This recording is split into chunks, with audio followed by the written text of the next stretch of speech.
Welcome, kindergartners. This is week 7, lesson 31. Hi, here are some things that you should be doing every single day to strengthen your literacy skills. Make sure you watch the alphabet chant video every day. Read your decodable reader for the week. Practice your high frequency word list. Make sure you're reading 20 minutes a day and completing a reading log entry. We also want to make sure that you're practicing your handwriting skills. With a sheet of paper, practice your letters from A to Z, writing your high frequency words, CBC words, and also writing short and simple sentences. Try to do this every day. Hello, my name is Miss Schultz, and I'm going to be your teacher for this lesson. I hope you're ready to learn. I'm ready to learn. I'm ready to teach. So go ahead and sit up nice and straight. Give me your full attention, and let's begin. Sit down and come together, together, together. Sit down and come together, together right now. It's time to practice sounds and blend them together. Let's practice our high frequency words and write them down.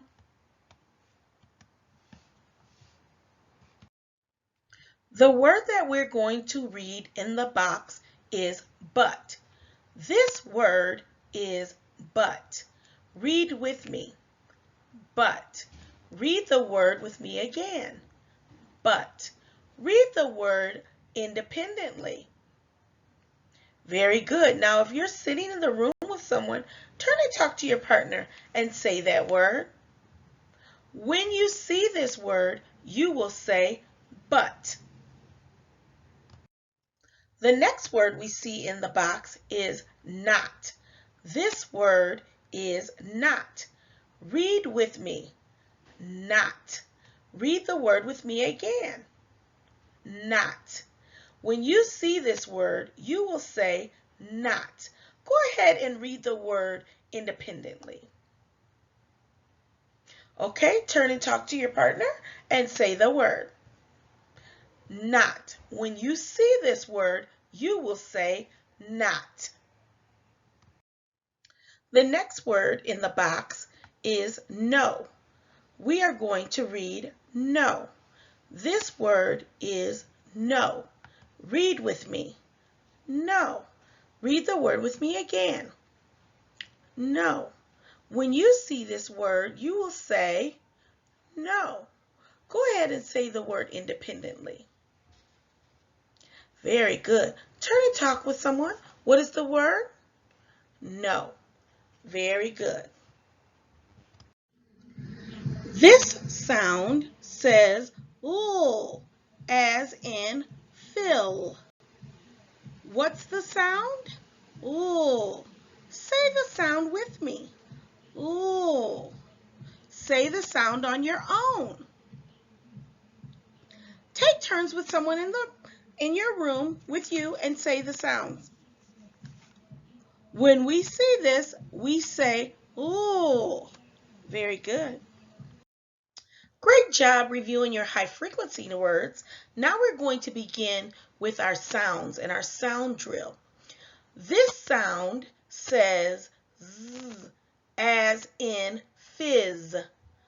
What's the sound? Z. Say the sound with me. Z. Say the sound on your own. Now take turns saying the sound with your partner. Did you say the sound Z? If you said Z for the sound, very good.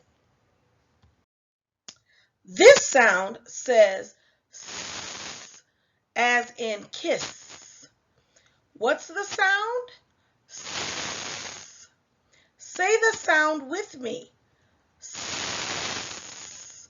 Say the sound on your own. Let me hear you. Now take turns saying the sound with your neighbor or your partner or anyone that's there with you. Say the sound one more time with me. If you said that, you said it correctly. This sound says as in stiff. What's the sound? Say the sound with me. Say the sound on your own.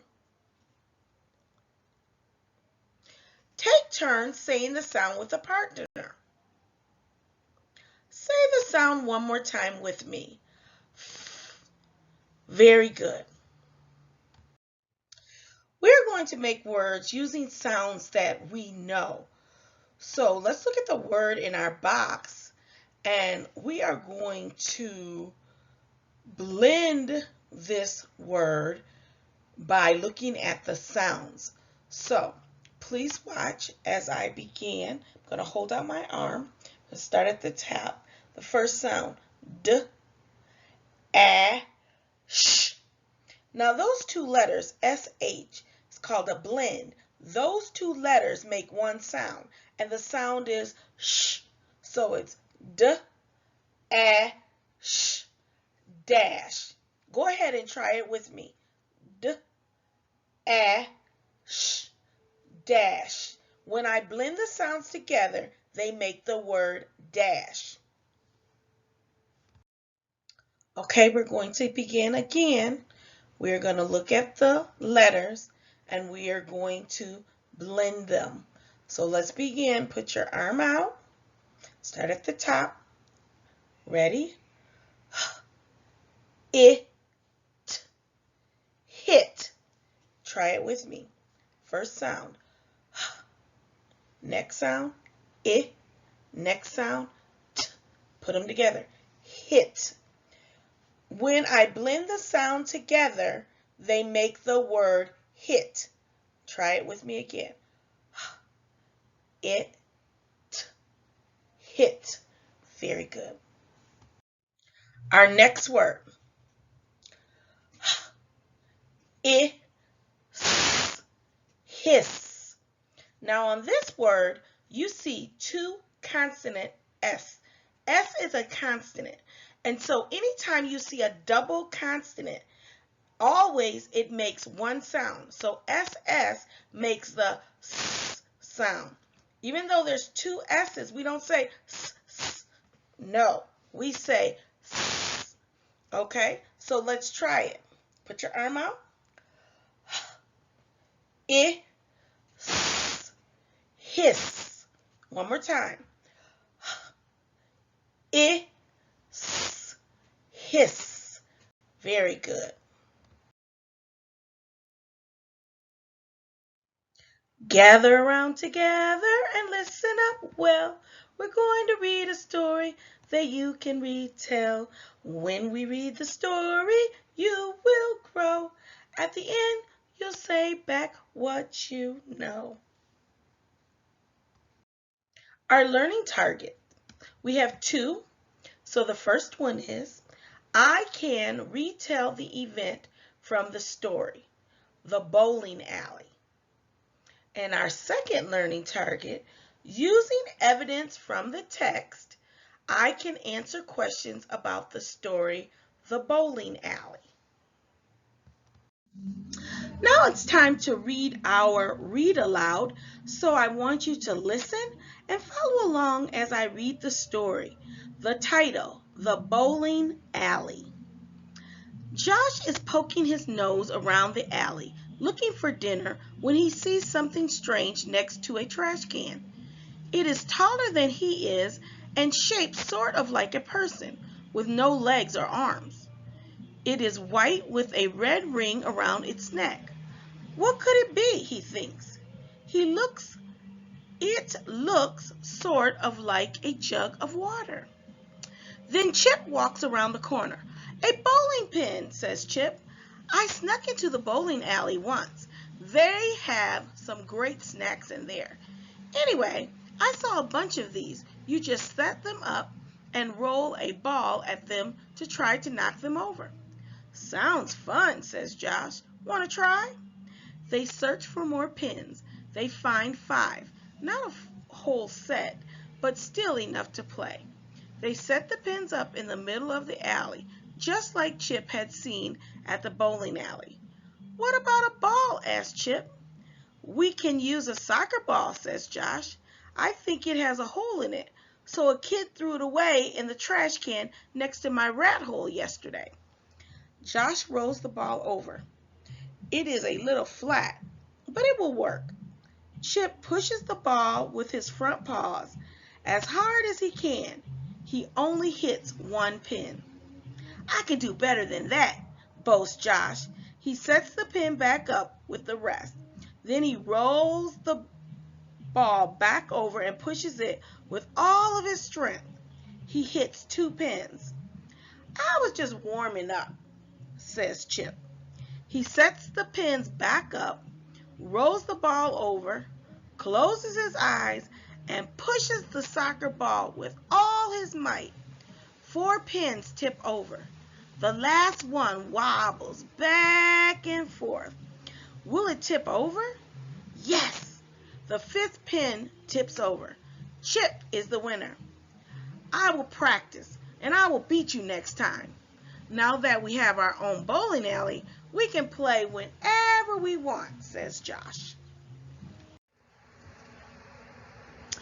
At the beginning of the story, what does Josh find in the alley?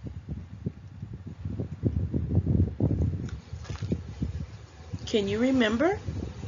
What does Josh find in the alley?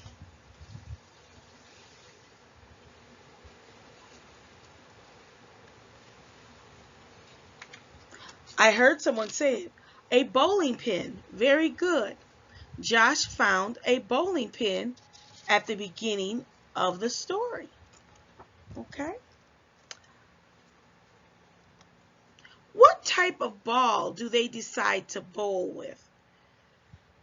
It wasn't a bowling ball. It was a different type of ball. Oh, I heard someone. No, not a football. That wasn't the right answer. Think about it. What did I heard it. Yes, a soccer ball. Very good, a soccer ball. Who wins the game of bowling? Who won the game of bowling? Go ahead and talk to your neighbor.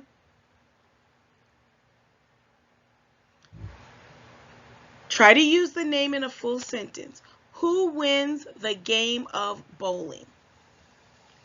Good job. Chip wins the game of bowling. Great job. Okay, we're going to continue on with our comprehension questions. What does the author mean by not a whole set of bowling pins? What does the author mean when he says not a whole set of bowling pins? Go ahead and talk to your neighbor.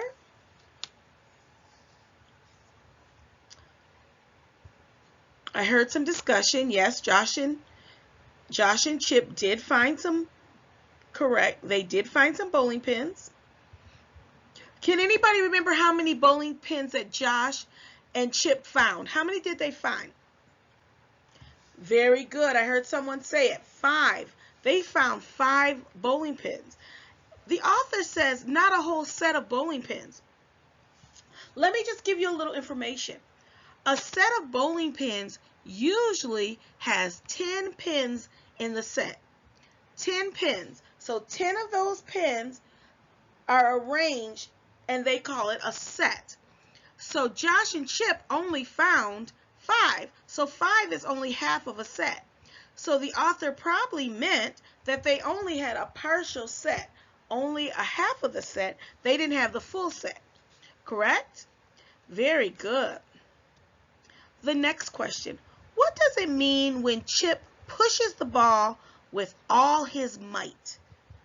Chip pushes the ball with all his might.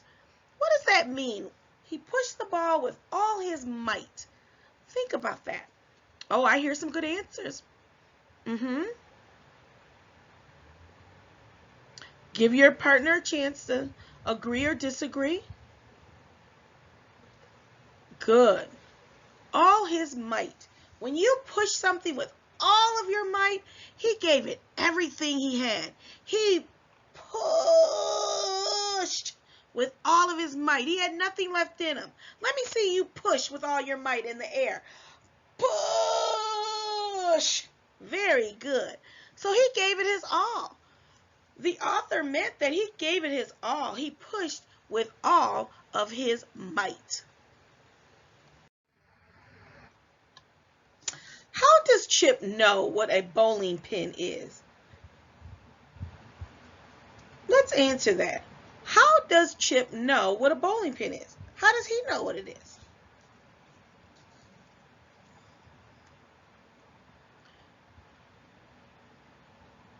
Great. Chip saw them before, right? He saw them when he snuck into that bowling alley before. He saw them. That's how he knows what the bowling pin looks like, okay? Because Josh thought it was something else. But Chip knew what it was because he had seen it before. So someone could ask you, how do you know what a soccer ball is? Well, you may not know, but if you've already seen a soccer ball before, you know what a soccer ball is. Miss Schultz could say, what's the difference between a soccer ball and a football? Well, you'd have to have known them or seen the two and know that they're different. One is a soccer ball, one is a football. So how does Chip know what a bowling pin is? He saw one before.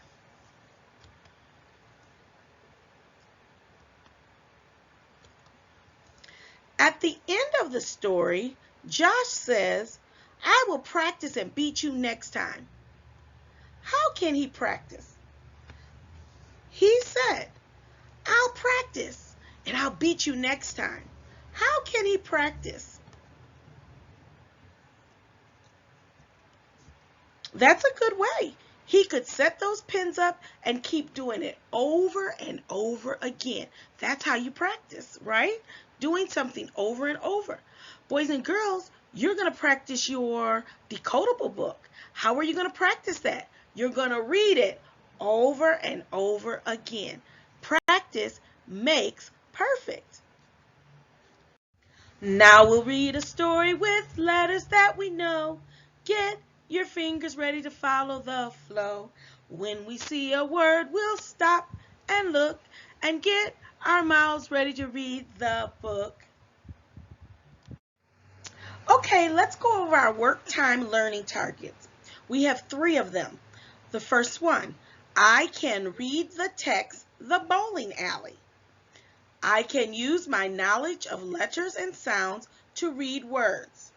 I can recognize and read many high-frequency words by sight. Let's read our Decodable book together. The Bowling Alley.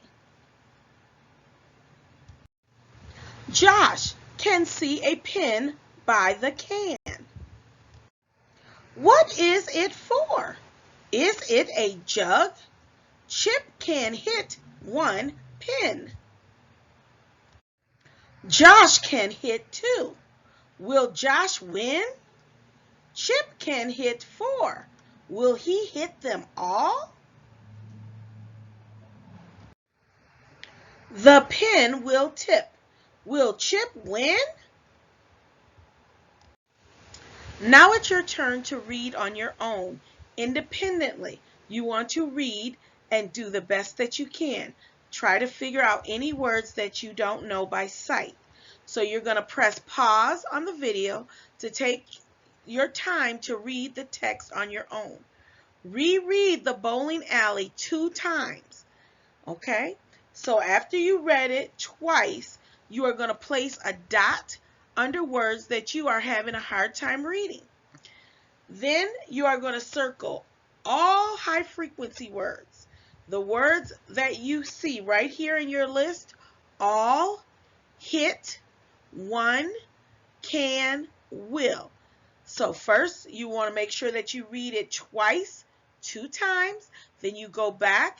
After you've read it twice, you put a dot under all the words that you can't read by yourself or that you're having a hard time reading. And then you're going to circle the high frequency words. You're going to circle all, hit, 1, can, will. So go ahead and do that task. It's time to go to work. It's time to go to work. It's time to practice what we've learned. It's time to go to work again. It's time to go to work. It's time to go to work. It's time to practice what we've learned. It's time to go to work.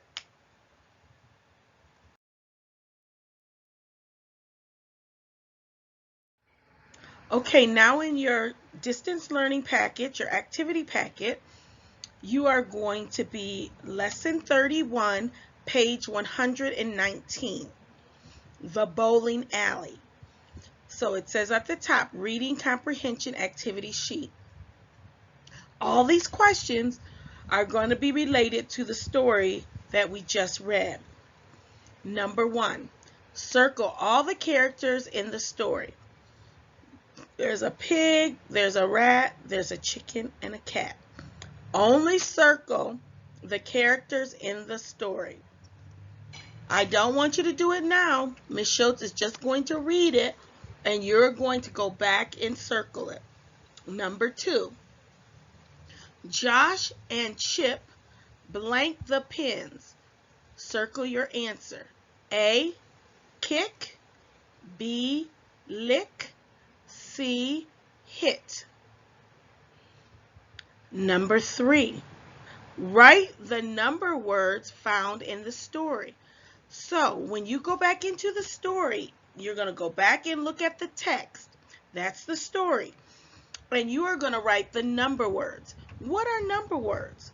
Number 1, number 2, number 3, number 4, number 5. Those are all number words. 6, 7, 8, 9, 10. Anytime you see a number word in the story, they want you to write 3 of those number words. So you're going to have to go back into the text, into the story, and write 3 number words. Number 4, what does the word tip mean in the story? A, break. B, fall over. C, stand. What does that word tip mean? And then the last question, number 5, you're going to retell the story in your own words.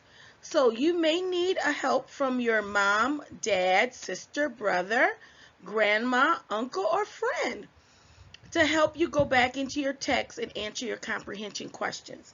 Okay, do a great job. Okay, it's reflection time. It's time to think about all the things we learned in our lesson today. And we want to reflect on what did we learn to help us become a more proficient reader? What did we do today that helped us learn and be a more proficient reader? So go ahead and talk and think about some of the things that we did today that helped us to be more proficient when we were reading. Go ahead and shout those out when you have one. Good. I heard someone said that we tap out our sounds and then we blend them together. Good. Someone said, very good. We listen while the read aloud, we listened so that we will know who the characters are, the setting, if there's a problem or how the problem is solved in a story. Very good. We practice our sight words. Yes, you practice your sight words so that you are fluent when you see your sight words. And all the other words, very good. We look at the blends like the sh for the sh. Yes, I heard someone, if there's a double consonant, if there's like 2 s's or 2 f's, then those double consonants make one sound. Very good. Great job. It sounds like that you guys learned a lot. And as you practice reading over and over, you will become proficient. Very good. So until tomorrow's lesson, I'll see you. Have a great day. See you tomorrow. Ready to learn.